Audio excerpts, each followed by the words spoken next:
All right, geometry. So section 1.7 is next, and there are two parts to it, midpoint and distance. We're going to focus on the midpoint in this video, and everything is on the coordinate plane. So you've learned what a midpoint is. Now we're going to talk about, okay, so how does it work on a coordinate plane? So I want to go over the coordinate plane with you real fast. I'm just going to do it here in the corner. So I'm going to draw my two axes. Okay, so this is the x-axis that goes side to side horizontal. This is the y-axis that goes vertical. Okay, so we call this top right quadrant, quadrant 1, and then it goes counterclockwise, quadrant 2.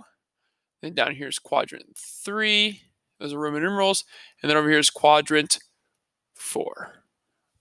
Okay, and in the first quadrant, your x is positive and your y is also positive. In the second quadrant, your points have a negative x value and a positive y value. In the third quadrant, both values are negative. And in the fourth quadrant, a positive x and a negative y. So we can remember, if I had a point, say right here, right, capital letter, let's call it A.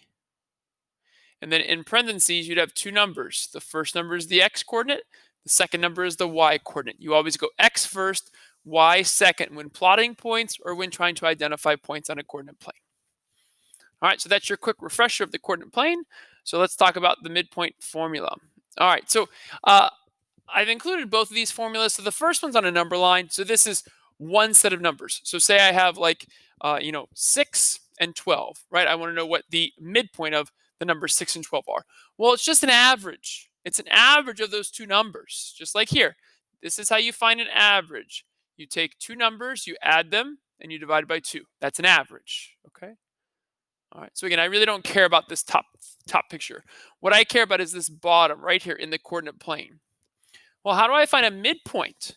Well, the midpoint is just the average of the x coordinates and the average of the y coordinates. So it's nothing new than if you just had two numbers and you're just trying to find the average or the average between them. So over here, notice that for segment AB, I'm given point A with x1, y1, and point B with x2, y2. The ones and twos are just notation. It's your first set of x and y and your second set of x and y. Here is the midpoint formula. You add the x's divided by 2. You add the y's divided by 2. It's the average. Okay? This is the one formula that uses addition. The distance formula and slope, they use subtraction. So a lot of students mess this up and want to put subtraction here.